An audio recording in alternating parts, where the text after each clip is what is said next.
දෙන ව්‍යාකූල වන මිනිස් සිත් සතන් අමිල නිමල බුදුදහමේ ශක්තියෙන් සුවපත් කරනු පිණිස නිර්පාරමිතාව ධර්ම දක්ෂිනා. අද ධර්ම දක්ෂිනාව වෙනුවෙන් ධර්ම දේශනාවට වැඩම කොට වදාළ ගරු දේශකයාණන් වහන්සේ පූජනීය මාතර මහින්ද ස්වාමීන්ද්‍රයන්න් වහන්සේ. අවසරයි ස්වාමීන් වහන්සේ. සමන්තහා චක්ඛවාලේසු අත්‍රා ගච්ඡන්තු දේවතා සද්ධම්මං මුනි රාජස් සුනන්තු සග්ග මොක්ඛදං ධම්මස්සවන කාලෝ අයං බදන්තා ධම්මස්සවන කාලෝ අයං බදන්තා ධම්මස්සවන කාලෝ අයං බදන්තා නමෝ තස්ස භගවතු අරහතු සබ්බ ධම්මේසු අප්පටිහත ඥානචාරස්ස දස බලදරස්ස චතුවේ සාරජ්‍ය විසරදස්ස සබ්බ සත්තුත්තමස්ස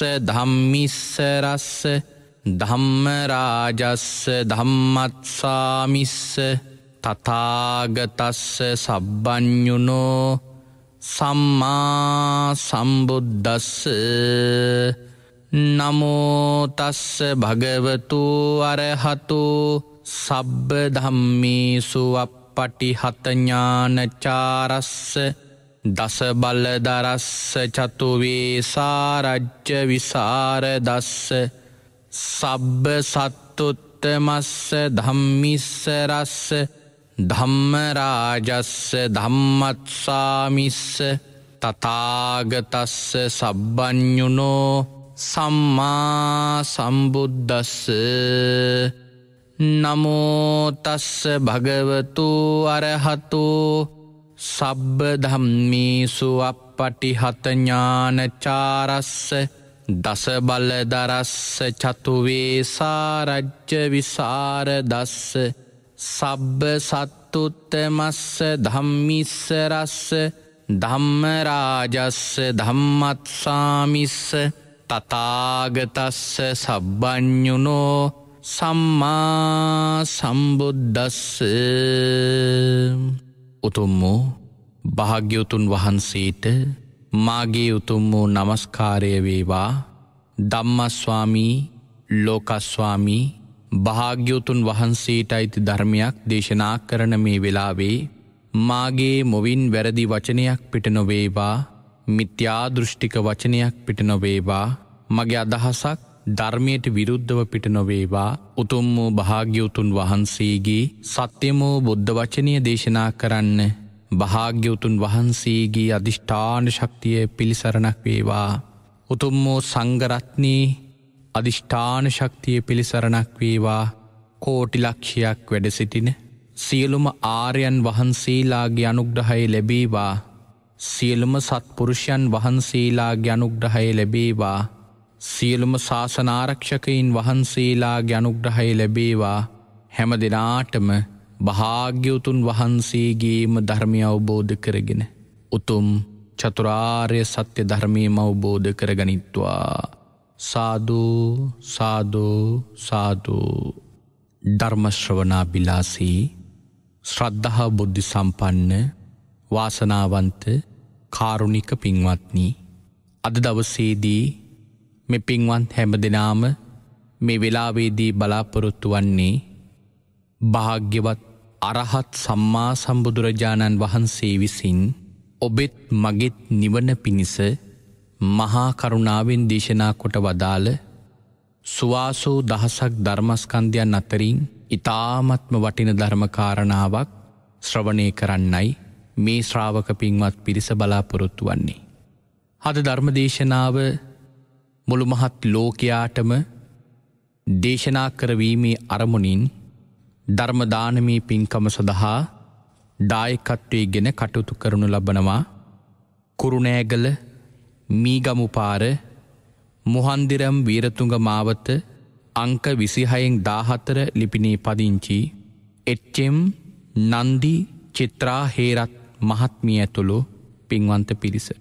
ඒත් එක්කම බලාපොරොත්තු වෙනවා මාතර වල්පල අංක 5 කුමාර කීර්තිරත්න මාවතෙහි පදිංචි රමණි සේනාරත්න සහ සුසිල් ධර්මසිරි කියන මෙන්න මේ පින්වතුන් දෙපිරිස අද මේ ධර්ම දේශනාවේ දායකත්වයේ ගෙන කටයුතු කරනු ලබනවා. අපි මේ පින්වතුන්ට ධර්ම දේශනාව අවසානයේදී පුණ්‍යානුමෝදනා කිරීමේ අරමුණින් අදත් ඉරිදා ධර්ම දක්ෂිනා ධර්මානුශාසනාව ආරම්භ කරන්නටයි බලාපොරොත්තු වන්නේ. අපේ මේ පින්වතුන්ට මතකයි අපි පසුගිය දවසේ විශේෂ සූත්‍ර දේශනාවක් දේශනා කළා. ඒ තමයි වේලාම සූත්‍රය කියන සූත්‍ර දේශනාව. අපේ දේශනාවේදී කරුණු කාරණාවල් කිහිපයක් සාකච්ඡා කරලා අවසන් කරන්නට යෙදුණා. නමුත් අපිට සූත්‍ර දේශනාව සම්පූර්ණයෙන්ම නිමාවට පත් කරන්නට පුළුවන් කමක් ලැබුණේ නැහැ.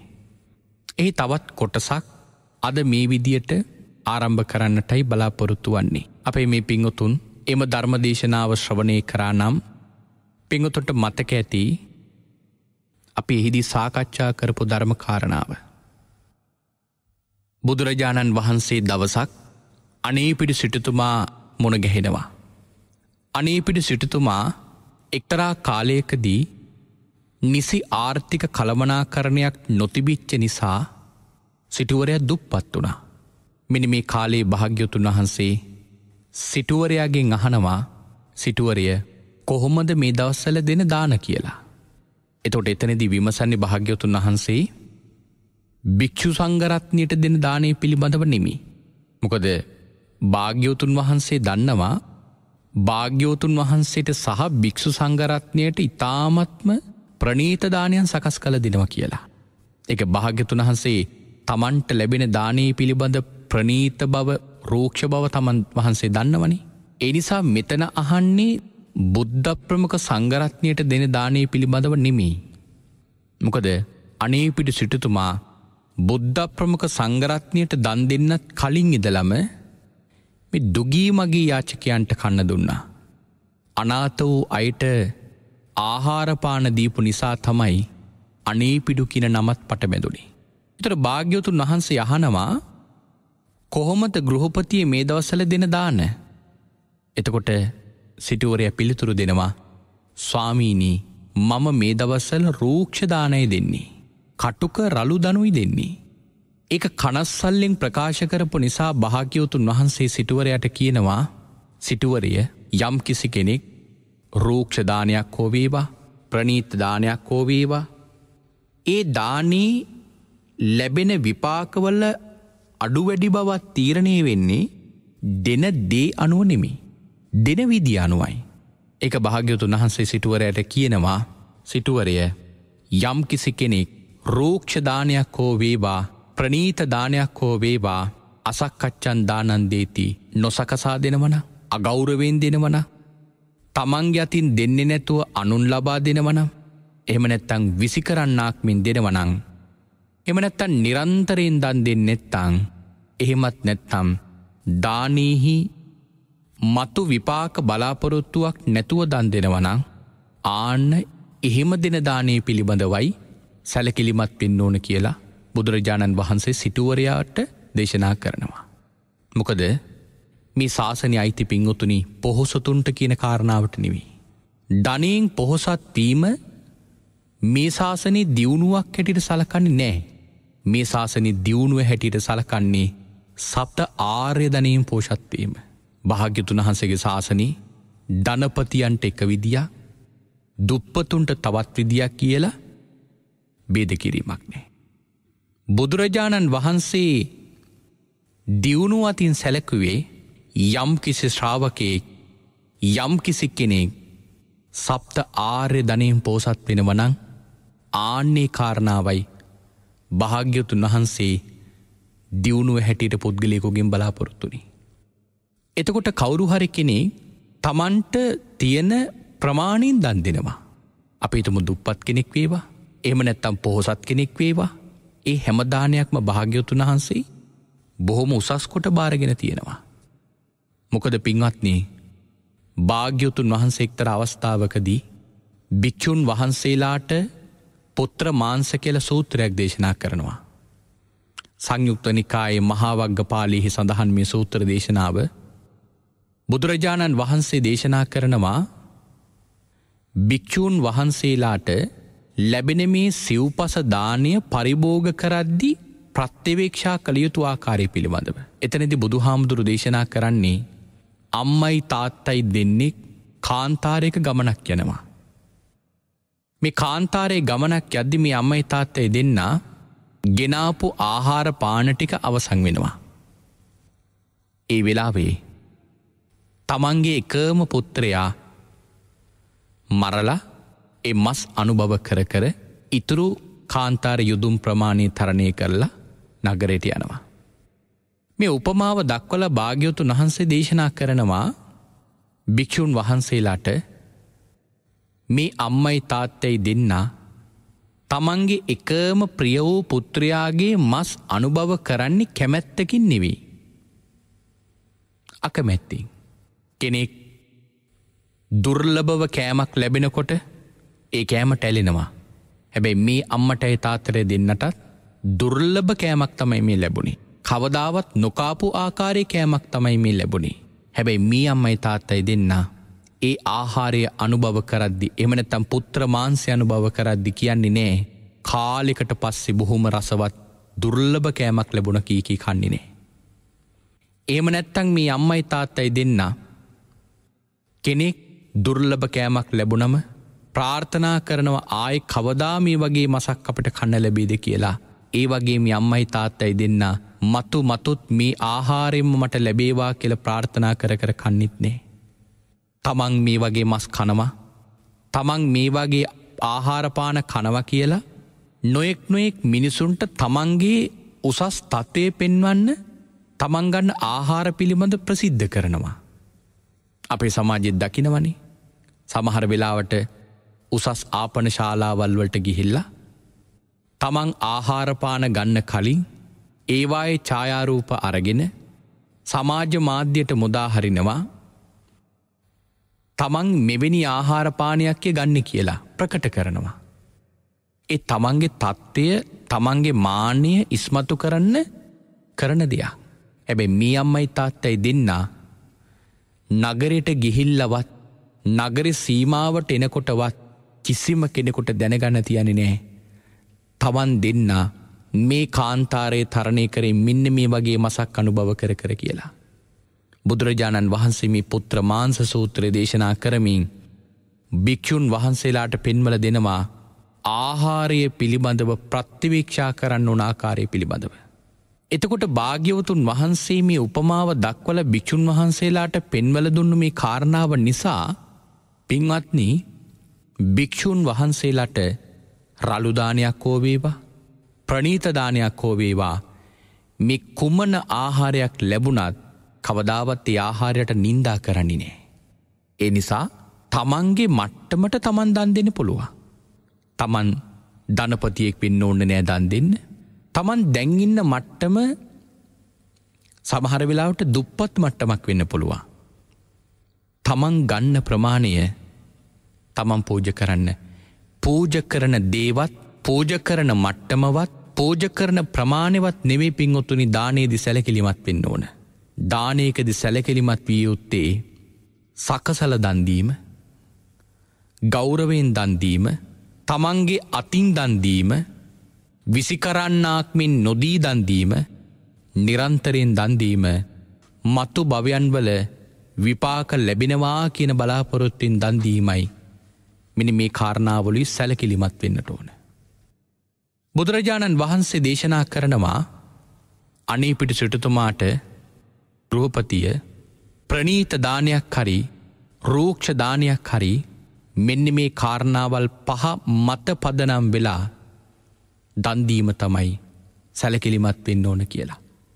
මොකද එහෙම දන් නොදුන්නොත් සකස් කරන්නේ නැතුව දන් දුන්නොත් අගෞරවයෙන් දන් දුන්නොත් තමන්ගේ අතින් දෙන්නේ නැතුව අනුන් ලවා දුන්නොත් මෙන්න මේ වගේ කාරණාවල් වලදී අපි ගිය සතියේ සඳහන් කළා ඒ කෙනාට උසස් ආහාරපාන පරිභෝග කරන්න හිත නෙමින්නේ නැහැ.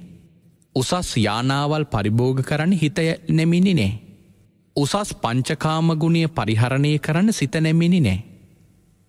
මෙන්න මේ වගේ අලාභයක් ඒ පුද්ගලයාට මතු භවයන් වල වෙනවා කියන කාරණාව අපි ටිකක් විස්තර කරා. සකසල දන් දීම කියන කාරණාව පිළිබඳව විස්තරයක් කළා.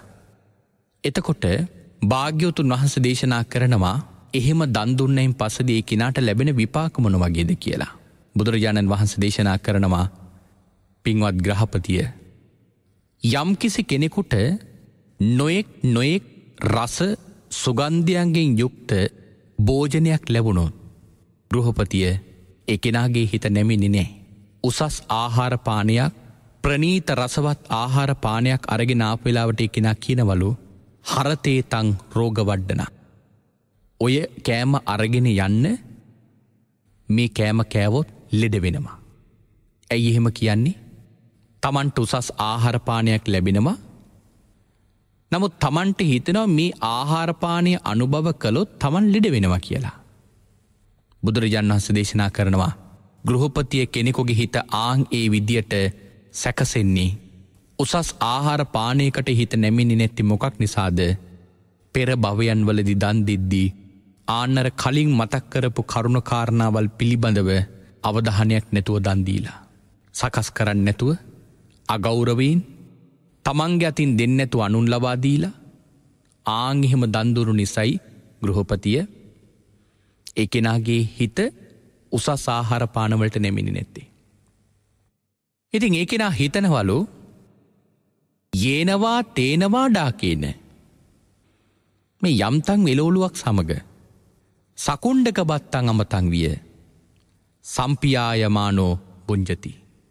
මේ කුරුට්ට සහිත රළුබත් සොන්සහල් සහිත බත් හරියට තැම්බිලා නැති බත් මේව ලැබුණම අනුභව කරනවලු හරියට අමූර්තය වගේ ප්‍රිය කරමි. මොකක් නිසාද?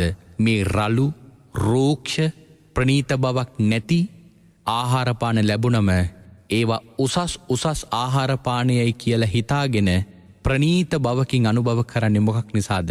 අන්නර කලින් කියපු කාරණාවල් පිළිබඳව දන් දෙනකොට කලින් කියපු කාරණාවල් පිළිබඳව අවධානයක් යොමු වෙච්ච නැති නිසා. ඊළඟට මේ කෙනාට ලැබෙනවලු ඔය කාසි වස්ත්‍ර නැමැති උසස් වස්ත්‍ර. ඊ타ත්ම සියුම් අඳිනකොට පහසුවක් දැනෙන වස්ත්‍ර Tamanට ලැබෙනවලු. ඉතින් එහෙම ලැබුණෙන් පස්සේ කියනවලු හරතේ තානි නිවාසනෙන් තස්ස පටිච්චා දේතුම්පි න සක්කොන්ති ගත්තේ සූපි න සන්ටහන්ති. එහෙම උසස් වස්ත්‍ර ලැබුණම කියනවලු මේ වස්ත්‍ර අරගෙන යන්න. මේවෙන් වැඩක් නෑ. මේවා ඇන්දම ඇගේ තියෙනවද නැද්ද කියලාවත් දැනෙන්නේ නෑ. එහෙම හිතලා අඳින්න කැමති වෙන්නේ මොන වගේ වස්ත්‍රද? හරියට සඳහන් කරනවා පොල් මුල් වගේ රළු කෙඳි තියෙන අඳිනකොට හරි අපහසු වස්ත්‍ර තමයි අඳින්න කැමැත්තක් දක්වන්නේ. එවැනි බර වස්ත්‍ර ඇන්දහම හිතෙනවලු මේවා ඇන්දහම තමයි ඇඟට ඇන්දා කියලා වෙනසක් දැනෙන්නේ. ඒ නිසා ඒ වගේ රළු කෙඳිවලින් මහලා තියෙන වස්ත්‍ර ඇඳගෙන ඒ කෙනා බොහෝම සතුටින් ඉන්නවලු. ඊළඟට මේ කෙනාට ඒ කාලේ තිබෙච්ච උසස් යාන වාහන ලැබෙනවලු. අද කාලේ ගත්තත් අද කාලේ තියෙන උසස්ම යාන වාහන. ඒවා ලැබුණම ඒවා දැක්කම කියනවලු ඔය වාහනවල යනකොට හෙලවෙනව වැඩි. ඔය වාහනවල යන්න බෑ. එහෙම කියලා උසස් යාන වාහන ලැබුණම ඒ යාන වාහන ප්‍රතික්ෂේප කරනවා. සමහර දෙනෙක් Tamanට ලැබෙන යාන වාහන පිළිබඳවත් ප්‍රතික්ෂේප කරනවා. තවත් කෙනෙක් උසස් යාන වාහන පරිහරණය කරන මිනිසු දිහා බලලත් ඒ දිහා දැකලත් සමහර කෙනෙක් නින්දා කරනවා. බුදුරජාණන් වහන්සේ දේශනා කරනවා ඒ කෙනා දිරපු රතයක් පෙන්නලා කියනවලු මේ රතේ නම් ඉතාමත්ම හොඳයි. ඉතාමත්ම ප්‍රියාකාරයෙන් මේ රතය පරිහරණය කරන්න පුළුවන් කියලා අර දිරපු රතය ඒ කෙනා පරිභෝග කරනවලු. ඊළඟට පින්වතුනි මේ කෙනාට අලංකාරවත් රූපවත් ස්ත්‍රීන් දකින්න ලැබෙනවලු. එයිම ස්ත්‍රීන් දැක්කෙන් පස්සේදී හිතෙනවලු යක්කිනියෝ මඤ්ඤේ මේ අය නම් හරියට යක්ෂණියෝ වගේ. ඒතා කාදීතුකාමා කිං ඒතාහි මේ නම් යක්ෂණියන් වගේ මොවුන් අපිව කයිද දන්නෙත් නෑ. එහෙම කියලා අලංකාර රූපවත් ස්ත්‍රීන්ව ප්‍රතික්ෂේප කරනවලු. ඒ විතරක් නෙවෙයි නොසකසා දන් දීලා අගෞරවයෙන් දන් දීලා තමන්ගේ අතින් දෙන්නේ නැතුව අනුන් ලවා දීලා නිරන්තරයෙන් දන් දෙන්නේ නැතුව ඉඳලා හිටලා දන් දීලා කර්මඵල විශ්වාස කරන්නේ නැතුව දන් දුන්නොත් පින්වත්නි ඒ කෙනාට ඊළඟට ලැබෙන විපාකය තමයි මතු භවයන් වලදී තමන්ට ලැබෙන දරුවෝ තමන්ට කීකරු නැහැ. තමන්ට ලැබෙන්නේ අකීකරු දරුවන්. තමන්ගේ වචනයට ගරු කරන්නේ නැහැ. තමන් කියන දේ අහන්නේ නැහැ. මේ වගේ පින්වත්නි තමන්ට ලැබෙන දරුවන් පිළිබඳව දුක් වෙන්න සිද්ධ වෙනවා. ඊළඟට තමන්ට ලැබෙන සේවකයන්, කම්කරුවන්, දැසිදස්සන් තමන්ගේ වචනය අහන්න නැති කෙනෙක් බවට පත් වෙනවා. තමන්ට කීකරු බවක් ඔවුන් දක්වන්නේ නැහැ. එතකොට තමන් කියන දේ අවබෝධ කරගන්න සිත යොමු වෙන්නේ නැත්තේ ඇයි? එවැනි දැසිදස්සෝ එවැනි කම්කරුව තමන්ට ලැබෙන්නේ ඇයි? පෙර දන් දෙද්දී අන්නර කලින් කියපු දුර්වලතාවයන් ඉස්මතු කරගෙන පින්වත්නි දන් දීලා තියෙන්නේ. එතකොට භාග්‍යවතුන් වහන්සේ අනේපිඩු සිටුතුමාට කියනවා සිතානනි මෙන්න මෙයයි නොසකසා දන් දීමේ විපාක කියලා භාග්‍යවතුන් වහන්සේ දේශනා කරනවා. ඉතින් බුදුරජාණන් වහන්සේ මෙන්න මේ කාරණාව විස්තර කරද්දී විශේෂ කාරණාවක් මෙතනදී දක්වලා තියෙනවා. ඒ තමයි මේ උසස් පංචකාමයන් විඳින්න ඒ කෙනාට පින තියෙන්න ඕන කියලා. නමුත් මේ කාරණාව කෙනෙකුට අහති හිතෙන්න පුළුවන් අපේ භාග්‍යවතුන් වහන්සේ මේ උසස් පංචකාමී පිළිබඳව වර්ණනා කරලා නෑ නේද කියලා. පංචකාමය දුකක් හැටියටනේ මේ ශාසනය වර්ණනා කරලා තියෙන්නේ කියලා. පින්වත්නි මේ කාරණාව අපට මේ දේශනාව තුලින්ම තේරුම් කරගන්න උත්සාහ කරන්න එපා. මොකද බුදුරජාණන් වහන්සේ දේශනා කරලා තියෙන අපිට මේ ශාසනය එක සූත්‍රයක් දේශනා කරලා මැනගන්න නෙමෙයි. මේ ශාසනයේ තියෙන මුළු ධර්මයම අවබෝධ කරගෙන ශාසනය පිළිබඳව තීරණයක් ගන්න ඕන. මේ කාරණාවදී භාග්‍යවතුන් වහන්සේ දේශනා කරලා තියෙන්නේ කාමයන් පරිහරණය කිරීම අතරින් උසස් පංචකාමයේ පරිහරණය කිරීම තමයි උසස් කියලා කියන්නේ. ඒකට පින තියෙන්න ඕන. උසස් පංචකාමයේ පරිහරණය කරන්න පින තියෙන්න ඕන. ඒ වගේම තමයි ඒ සියල්ල අත්හරින්න ඊට වඩා පිනක් තියෙන්න ඕන. දැන් අපේ පින්වතුන් මෙහෙම හිතන්න. කෙනෙක් ඉන්නවා තමන්ට බොහෝ ධනයක් නැහැ. බොහෝ ධනයක් නැහැ කියලා කියන්නේ යාට උසස් ආහාර පාන ගන්න බෑ. උසස් වස්ත්‍ර අඳින්න බෑ. උසස් යාන වාහන ගන්න බෑ. රූපවත් ස්ත්‍රීන් ගන්න බෑ. එතකොට මෙන්න මේ වගේ තමන්ට නැතිකම නිසා අර දේවල් පරිහරණය කරන්න පුළුවන් කමක් නැහැ. එතකොට එහෙම කෙනෙක් කිව්වොත් බැරි වෙලාවක්වත් මෙහෙම මම නම් ඔය උසස් කෑම බීම කන්න කැමැත්තක් නැහැ. මම නම් ඔය උසස් සියුම් කාසි වස්ත්‍ර අඳින්න හිත කැමැත්තක් නැහැ. මම නම් මහ විශාල මන්දිර වගේ ගෙවල් හදාගෙන ඉන්න කැමැත්තක් නැහැ. මම නම් උසස් යානවාහන පරිහරණය කරන හිත කැමැත්තක් නෑ. මිනි මෙහෙම පින්වත්නි අර දුරුවල කෙනා හිතුවොත් ඇත්තටම ඒ කෙනාගේ හිතේ දියුණුවක්ද තියෙන්නේ නැත්තම් නැතිකම නිසා ඇතිවෙන වංචනික ධර්මයක්ද? පින්වත්නි නැතිකම නිසා ඇතිවෙන වංචනික ධර්මයක්. මොකද තමන්ට නෑ ඒ නැති නිසා පින්වත්නි ඒ කෙනා එහෙම කියනවා. හැබැයි තමන්ට නැති නිසා එහෙම ප්‍රකාශ කිරීම ඒ තරම් උසස් නෑ. උසස් මොකද්ද? උසස් පංචකාමයේ විඳින ගමම්ම ඒ පංචකාමයේ අත්හරණ කෙනාගේ අත්හැරීමයි උසස් අත්හැරීමක් හැටියට සඳහන් කරන්නේ. දැන් උසස් දේවල් පරිභෝජනීය නොකරන පරිහරණය නොකරන කෙනත් සැබෑවට මත්හරණ එක හොඳයි. හැබැයි අර වගේ කියනවනම් ඒ කියන්නේ වංචනික අදහසින්. ඒ තමන්ට නැතිකම නිසා. අපේ රේණුකානේ චන්දිවිමල මහානායක හාමුදුරුවෝ වංචනික ධර්මහා චිත්තෝපක්ලේශය කියලා පොතක් ලියලා තියෙනවා. උන්වහන්සේ ඒකෙදි විශේෂයෙන්ම සඳහන් කරලා තියෙනවා කෙනෙක් අනුන්ගේ සැපයට නින්දා කරනවා නම් ඒ නින්දා කරන්නේ ඉරිසියාවේ වංචනික ධර්මයක් කියලා. කොහොමද ඉරිසියාවේ වංචනික ධර්මයක් කියලා කියන්නේ?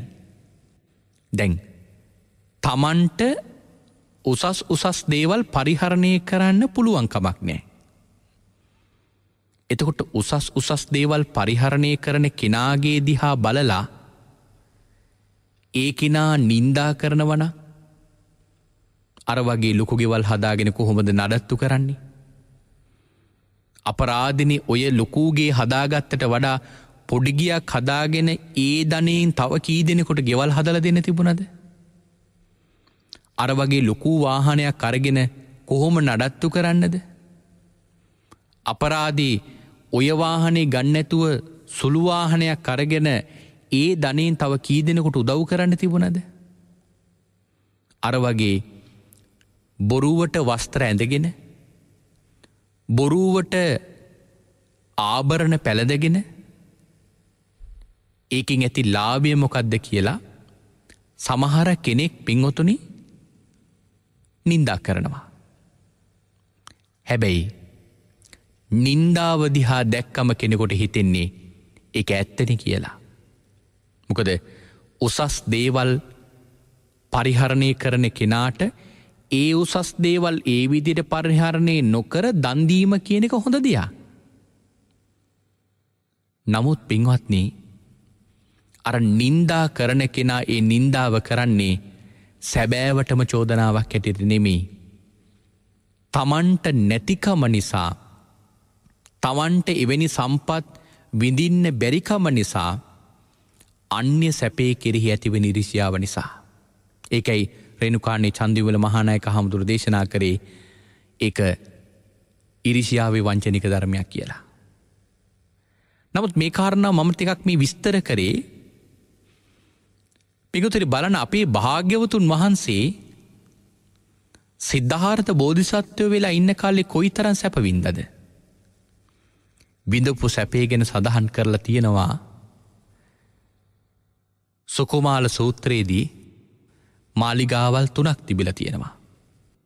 එක මාලිගාවක් පින්වතුනි තට්ටු 9ක් උසයි. හේමන්ත කාලෙට එක මාලිගාව, වස්සාන කාලෙට තවත් මාලිගාව, ගිම්හාන කාලෙට තවත් මාලිගාව. එතන සඳහන් කරලා තිබෙනවා පින්වත්නි එක මාලිගාවක ජීවත් වෙනකොට තට්ටු 9 සිද්ධාර්ථ බෝධිසත්වයෝ යම් තට්ටුවක ඉන්නවනම් ඒ තට්ටුවට ගිහිල්ලා ඊළඟ තට්ටුවට බහින්න හැලු මාස 3කට සැරයක්වත්. මොකද දෙවෙනි තට්ටුවට බහින්න අවශ්‍යතාවයක් නැහැ. ඉන්න තට්ටුවේ හැම දේම පහසුකම් තියෙනවා. සෙල්ලම් කරන උයන්, නාන තොටුපළවල්, විවේකීව ඉන්න තැන්. පින්වතුනි සිද්ධාර්ථ මහ බෝධිසත්වයන් වහන්සේ ඒ විඳපු පංචකාමය එකල ජම්බුද්දීපේ කිසිම කෙනෙක් පින්වතුනි විඳලා නැහැ. ඒකනේ සුද්ධෝදන මහරජතුමා සිද්ධාර්ථ කුමාරයාට අයිති මේ මාලිගාවල් වලට පුරුෂයෙකුටවත් යන්න දීලා නැහැ. පුරුෂයෙක් හැටියට ගියා නම් ගියේ සුද්ධෝදන මහරජතුමා විතරයි. නැත්තම් සේවය කරලා තියෙන්නේ එක මාලිගාවක රෝමත් කුමාරිකාවෝ 1,96,000. ඒ තරම් පිරිසක් එක මාලිගාවක සේවය කරලා තියෙනවා. එතකොට ආන් ඒ උසස් සැපේ තමයි සිද්ධාර්ථ බෝධිසත්වයා අත්හැරියේ. නැත්තම් උන්වහන්සේට මේ නැතිව දුප්පත් විඳලා අත්හැරලා ගියා කියන එක නෙවෙයි, අර උසස්ම දේ විඳලා ඒක තමයි උන්වහන්සේ අත්හැරියේ. ඒක තමයි සැබෑම අත්හැරීම කියලා කියන්නේ. පින්වතුනි, ඒ මහා සැපය අත්හැරලා උන්වහන්සේ වනගත වෙලා ප්‍රථම ධානයට සමවැදුනම කියනවලු මට අර උසස් පංචකාමය ඒ වෙලාවේ දැනුනේ වේදනාවක් හැටියට කියලා. ඊට වඩා සැපයක් වින්දලු ප්‍රථම ධානයට සමවැදුනම. ධානවලට සමවැදුනම හිතනවලු දිව්‍ය ලෝක සැපයට වඩා මේ සැපේ කොච්චර උසස්ද කියලා. ඒක ධානලාභී කෙනෙකුට විතරයි ඒ සැපේ කොච්චර උසස්ද කියලා පින්වතුනි තේරෙන්නේ. භාග්‍යවතුන් වහන්සේ මාගන්ධිය සූත්‍රයේදී මාගන්ධිය පරිබ්‍රාජකයට කියනවා, පරිබ්‍රාජකය මම ලෝතුරා සම්මා සම්බුද්ධත්වයට පත් වුණයින් පස්සේදී ධාන සුවය පවා මට දැනුණු වේදනාවක් හැටියට කිව්වා. අද මම මේ ලෝකේ යමෙකුට ලබන්න පුළුවන් උසස්ම සැපය මං අද විඳිනවා කිව්වා. ඒකයි භාග්‍යවතුන් වහන්සේ දේශනා කරේ නිබ්බාණං පරමං සුඛං කියලා. නිර්වාණය තමයි උතුම්ම සැපය. නමුත් මම මේ කාරණාව මේ දීර්ඝව විස්තර කරේ කෙනෙකුට වැරදි වැටහීමක් ඇති වෙන්න පුළුවන් බුදුහාමුදුරුවෝ මේ පංචකාමයේ වර්ණනා කරලා තියෙනවාද කියලා. මෙතන මේ කියන්නේ පංචකාමයේ වර්ණනා කරන්නේ නෙමෙයි. කාමයන් විඳින්නවුන් අතරින් උසස් පංචකාමයේ විඳීම තමයි උසස් බව කියලා කියන්නේ. හැබැයි ඒ උසස් පංචකාමයේ කෙනෙකුට අත්හරින්න පුළුවන් නම් ආන්න ඒකට වෙනම පිනක් තියෙන්නට ඕන. බුදුරජාණන් වහන්සේ අනීපිඩු සිටුතුමාට මේ කාරණාව දේශනා කරලා කියනවා, අනීපිඩු සිටුතුමා මේ වෙලාවේ දෙන දානය කොයිතරම් උසස්ද කියලා. උන්වහන්සේ උදාහරණයක් ගෙන හැර දක්වලා පෙන්නනවා.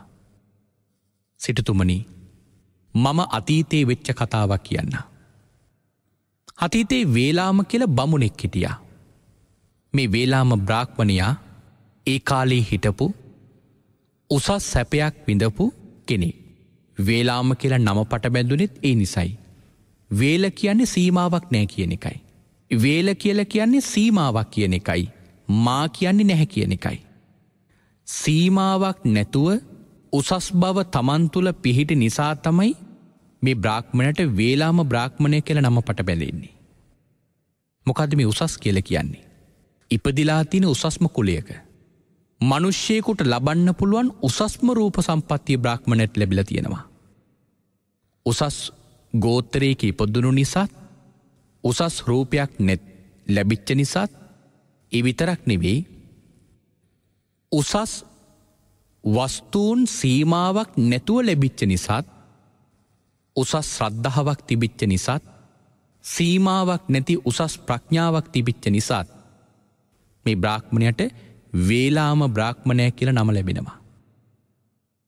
බරණැස් නුවර පුරෝහිත ගෙදරක උත්පත්ති ලැබපු මේ වේලාම කුමාරයා වර්ෂ අවුරුදු 16 දී බරණැස් රාජකුමාරයා සමග තක්ෂිලාවේ ශිල්ප ශාස්ත්‍ර ඉගෙන ගන්නවා. මේ දෙදෙනා දිසාපාමොක් ආචාර්යවරයා සමීපෙහි ශිල්ප ශාස්ත්‍ර ඉගෙන ගන්නකොට එකල ජම්බුද්දීපේ ඉන්න රාජකුමාරවරු 84000ක් පින්වතුනි මේ ශිල්පායතන ඉගෙන ගත්තා. මේ වේලාම බ්‍රාහ්මණයා දිසාපාමොක් ආචාර්යවරයා අවුරුදු 16කින් ඉගෙන ගත යුතු ශිල්ප ශාස්ත්‍ර අවුරුදු 3කින් ඉගෙනගෙන අවසන් කළා. ඒ නිසා 84000ක් රාජකුමාරවරුන් අතරින් ශිෂ්‍යයන් අතරින් උසස්ම ජේෂ්ඨම ශිෂ්‍ය භාවයට පත් වෙලා ශිල්පායතනයේ දෙවනි ආචාර්යවරයා බවට පත් වුණා. දිසාපාමොක්කාචාර්යවරයා වේලාම කුමාරයාගේ දක්ෂතාවය දැනගෙන නුඹ මම දන්න සියල්ලම දැනගත්තා. එනිසා මේ ශිෂ්‍යයන් නුඹට බාරයි කියලා 84000ටම ඉගැන්වීම් කටයුතු කරන්න බාර දුන්නා. වේලාම කුමාරයා රාජකුමාරවරු 84000ටම අධ්‍යාපනය ලබල දුන්නා. අවසානයේදී වේලාම කුමාරයට අර කුමාරවරු 84000 බාර දුන්නම ඔවුන්ව ශිල්ප ශාස්ත්‍රවලින් පෝෂණය කරලා සියලුම අධ්‍යාපන කටයුතු අවසන් කරලා ශිල්පායතනින් පිට වෙනවා. ඊළඟට වේලාම කුමාරයාත් එක්ක නොයෙක් රාජධානීන් වෙත ගිහිල්ලා නුඹලා මේ රාජ්‍ය ධාර්මිකව රාජ්‍ය කරන්නේ කියලා ඔවුන්ට රාජ්‍යයන් පවරලා අවවාද අනුශාසනා දීලා වේලාම බ්‍රාහ්මණයා ජම්බුද්වීපේ බර්ණස් රජ්ජුරුවන්ගේ කුමාරයා සමග තමන්ගේ නුවරට පිවිසෙනවා. තමන්ගේ නුවරට පැමිණිලා බර්ණස් කුමාරයා රජ වුණයින් පස්සේදී වේලාම කුමාරයාට පොරෝහිත තනතුරක් ලැබෙනවා. අර රජවෙච්ච කුමාරවරු 84000ම හැම වර්ෂයකම මේ වේලාම බ්‍රාහ්මණයට තෑගි භෝග අරගෙන බර්ණස් රජ්ජුරුවන්ගේ රාජ්‍යයට එනවා.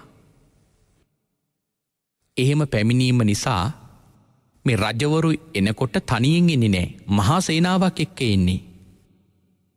ඉතින් ඒක මේ පාරේ ඉන්න අවට ඉන්න ජනතාවට කරදරයක් වුණා.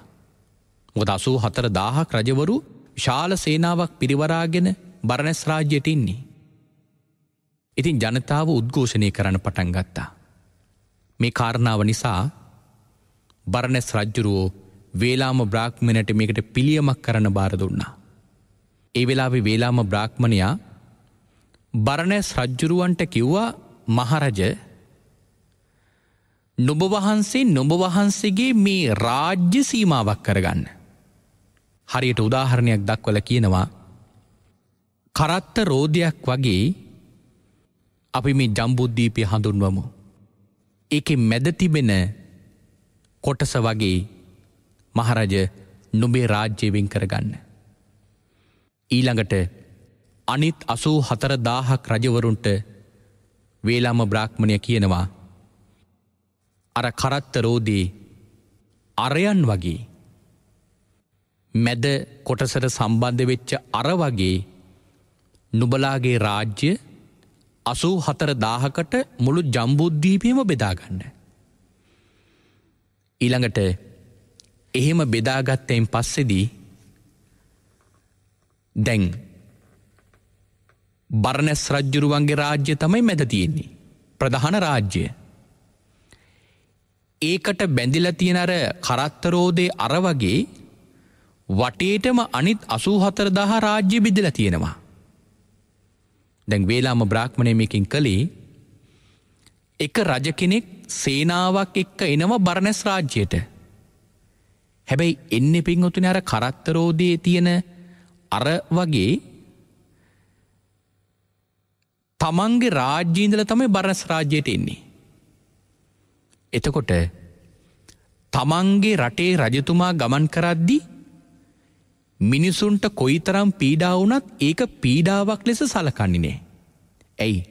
තමන්ගේ රජුරුවනේ. අර තමන්ගේ කියන ආත්ම දෘෂ්ටිය තියෙන නිසා.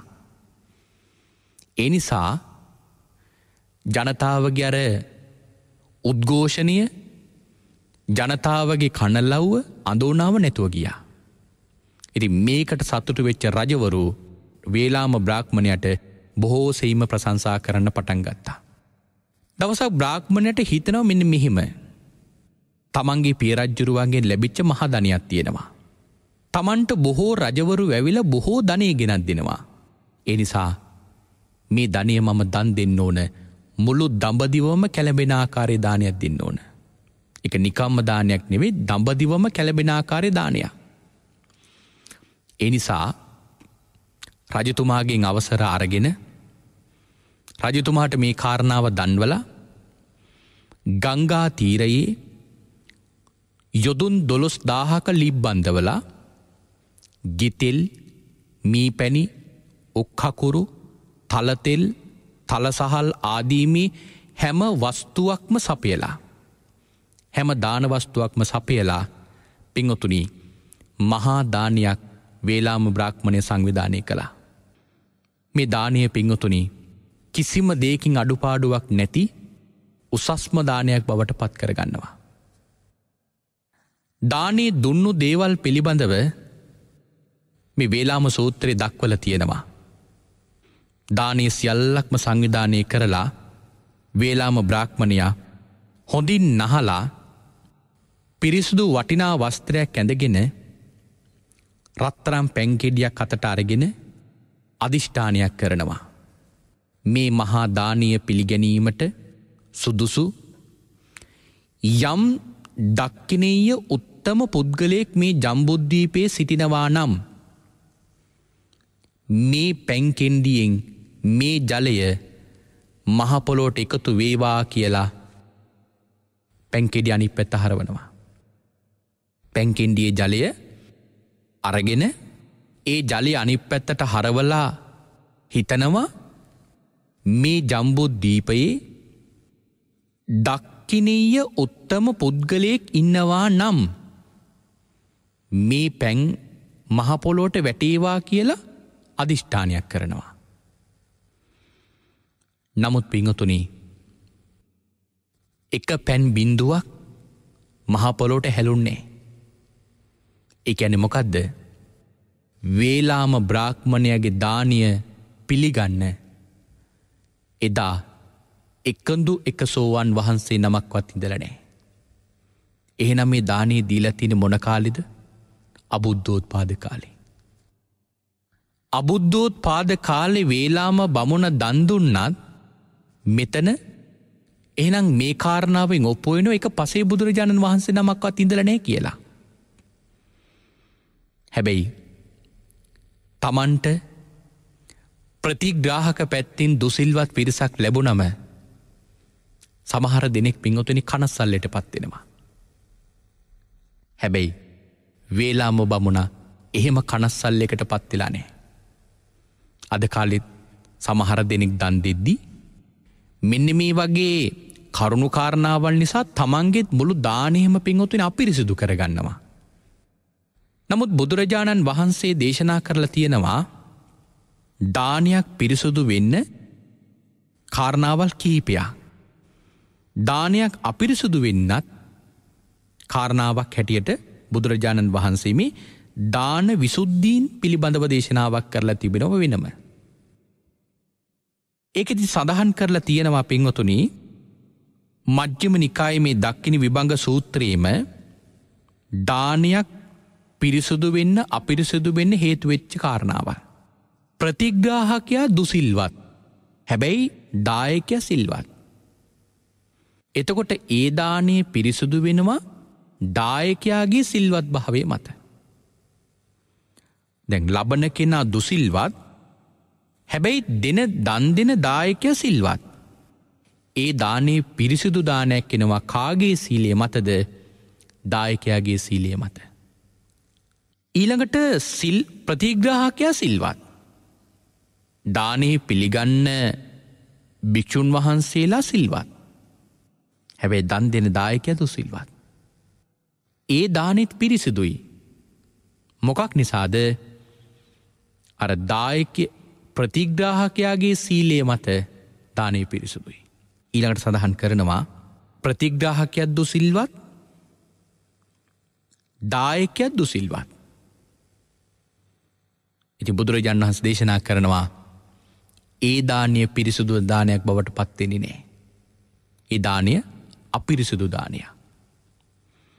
ඊළඟට සඳහන් කරනවා දායකයාත් සිල්වත් ප්‍රතිග්‍රාහකයාත් සිල්වත්. ආන්ගේ දානය උසස්ම ආනිසංස ලැබෙන දානයන් අතර පිරිසිදුම දානයක් හැටියට භාග්‍යවතුන් වහන්සේ දේශනා කරලා තියෙනවා. එතකොට අපේ කාලේ සමහර දැන් මේ කාලේ බොහෝ දිනේ උත්සාහ කරනවා ස්වාමින් වහන්සේලාගේ සීලය හොයන්න. තමන් දන් දෙද්දී ප්‍රතිග්‍රාහකයාගේ සීලය හොයන උත්සාහ කරනවා. නමුත් පින්වතුනි සීලය සිල්වත් නැති දුසිල්වත් ප්‍රතිග්‍රාහකයෝ පිරිසක් හම්බුනාට ඒ දානේ පින්වතුනි අපිරිසුදු වෙන්නේ නැහැ තමන්ගේ සීලය මත. තමන්ට සිල්වත් විඳගෙන දන් දෙන්න පුළුවන්. එතකොට ලැබෙන ප්‍රතිග්‍රාහකයා මොන මට්ටමක හිටියත් පින්වතුනි කමක් නැහැ. එතකොට පින්වතුනි තමන්ට තමන්ගේ දානේ පිරිසුදු කරගන්න පුළුවන්. මම සිල්වත් ලැබිච්ච ප්‍රතිග්‍රාහකයා දුසිල්වත් වෙන්න පුළුවන්. මම සීලේ ඉඳගෙන මම දන් දෙනවා. වේලාම බමුණ දන් දුන්නේ අන්න එහෙම දානයක්. තමන්ට දක්කිනාවට සුදුසු උත්තම පුද්ගලයෝ ලැබුණේ නෑ කියලා තමන් කනස්සලට පත් වුණේ නෑ. තමන්ගේ සීලේ පිළිබඳව තමන්ට විශ්වාසයක් තියෙනවා. ඒ නිසා තමන්ගේ සීලේ මත ඉඳගෙන දානේ පිංගුතුනි පූජා කරනවා. හැබැයි ඔය දේ අතර උසස්ම දානයක් බවට පත්වෙනව නම් පත්වෙන මොන දානයද? දායකයත් සිල්වත් ප්‍රතිග්‍රාහකයත් සිල්වත් කියන මෙන්න මේ දානය. අනේපිඩු සිටුතුමා දුන්නේ ආන්නේම දානයක්. අපට ඒ කාරණාව තව ටිකක් සාකච්ඡා කරන්න පුළුවන්. අදට නියමිත කාල වේලාව අවසන් වෙලා තියෙන නිසා අපි මේ දේශනාව නිමාවට පත් කරමු. අපි ලබන සතිය දේශනාවේදී මේ වේලාම සූත්‍රයේ වේලාම බ්‍රාහ්මණයා දුන්නේ මොන වගේ දානයක්ද කියන කාරණාව පිළිබඳව අපි සාකච්ඡාවේදී කතා කරමු. එහෙමනම් අදට නියමිත කාල වේලාව අවසන් වෙලා තිබෙන නිසා අපි දේශනාව නිමාවට පත් කරන්නේ සූදානම් වන්නේ. එහෙනම් අද දවසේ අපි සාකච්ඡා කළා වේලාම සූත්‍රයේ දෙවෙනි කොටස. පළවෙනි කොටසේදී සාකච්ඡා කළා අනේපිඩු සිටුතුමාට බුදුරජාණන් වහන්සේ දානයක් උසස් පහත් බව තීරණය වෙන්න දෙන දේ අනුව නෙවෙයි දෙන විදි අනුවයි කියන කාරණාව. ඒ උසස් දානයක් පූජා කරනකොට ලැබෙන විපාකත් පහත් දානයක් පූජා කරනකොට ලැබෙන විපාකත් භාග්‍යතුන් වහන්සේ විස්තර කළා. අද දවසේ අපි සාකච්ඡා කළා ඒ කාරණාවලින් තව ටිකක් විස්තර කරලා භාග්‍යතුන් වහන්සේ මේ වේලාම බ්‍රාහ්මණයාගේ දානය පිළිබඳව උදාහරණයක් ගෙනහැර දැක්වුවා. ඒ කාරණාවේ කොටසක් එහෙමනම් අද දවසේ අපි සාකච්ඡා කළා වේලාම බ්‍රාහ්මණයාගේ දානී ඉතුරු කොටස අපි ලබන සතිය දේශනාවේදී සාකච්ඡා කළා. වේලාම සූත්‍ර දේශනාව අපි නිමාවට පත් කරමු. එහෙමනම් අද දවසේ මේ උතුම් සද්ධර්ම දේශනාව මුළු මහත් ලෝකයා කිරිහිම අවබෝධ කරවන්නට ඒ පුණ්‍යවන්ත ධර්ම දානමී පින්කමට දායකත්වයේ දරපු පින්වන්ත පිරිසට පින් අනුමෝදන් කරලා අපි දේශනාව නිමාවට පත් කරමු. එමනම් අද දවසේ මේ උතුම් සද්ධර්ම දේශනාව මේ විදියට මුළු මහත් ලෝකයාටම මහත් කරුණාවෙන් දේශනා කරවන්නට ඒ ධර්ම දානමී පින්කම සඳහා දායකත්වයේ ගෙන කටයුතු කරනු ලබන්නේ කුරුණෑගල මීගමු පාර මුහන්දිරම් වීරතුංග මාවත අංක 26/14 ලිපිනේ පදිංචි HM නන්දි චිත්‍රා හේරත් මහත්මිය ඇතුළු පවුලේ පින්වන්ත පිරිස. ඒ පින්වතුන් බලාපොරොත්තු වෙනවා විශේෂයෙන්ම 1990 3වෙනි මාස 14 වන දින අභාව ප්‍රාප්ත වූ HM අප්පුහාමි හේරත් ආදරණීය පියාණන්ටත් එවැගේම අභාව ප්‍රාප්ත වූ PB ජයමහ පියාණන්ටත් අභාව ප්‍රාප්ත වූ නිෂ්ඨා ෆිලිෂියා ජයසිංහ මිතුරිය ඇතුළු අභාව ප්‍රාප්ත වූ සසර ගත සියලු ඥාතීන්ට පින් අනුමෝදන් කරන්නට බලාපොරොත්තු වෙනවා. එහෙමනම් ඒ නම් සඳහන් කරපු පියවරුන්ටත් මිතුරියටත් සංසාරේ පින් බලාපොරොත්තු වෙන තමන්ගේ මියගිය සියලු ඥාතීන්ටත් මේ සියලු පින් අනුමෝදන් වේවා.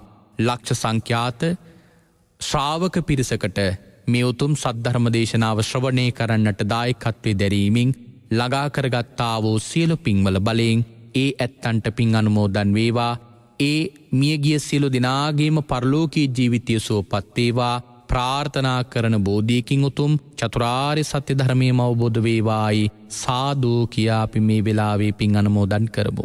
ඒ වගේම සුජීවත්ව සිටින නන්දාවතී නායරත්න ආදරණීය මෑණියන්ටත් ජයලතා අලගියවන්න ආදරණීය මෑණියන්ටත් එවගේම තමන්ගේ ආදරණීය ස්වාමි පුතුණුවන්ටත් දරුවන් දෙපළටත් දේශකයන්න් වහන්සේ වන අපටත් නිදුක් නිරෝගී දීර්ඝායුෂේ ප්‍රාර්ථනා කිරීමත් උතුම් චතුරාර්ය සත්‍ය ධර්මය අවබෝධ කරවීමත් මේ උතුම් දේශනාවේ තවත් අරමුණක් හැටියට බලාපොරොත්තු වෙනවා. එහෙමනම් ඒ ආදරණීය මෑණිවරුන් දෙපළටත් ස්වාමි පුතුණුවන්ටත් දරුවන් දෙපළටත් නිදුක් නිරෝගී දීර්ඝායුෂය ලැබේවා, කායික මානසික සුවපත් භාවය ලැබේවා, සියලු බලාපොරොත්තු පැතුමන් ඉටු කරගන්නට මේ උතුම් සද්ධර්ම දේශනාවේ ධර්ම දානමී පින් අනුමෝදන් වේවා කියලා අපි මේ වෙලාවේ ප්‍රාර්ථනා කරනවා.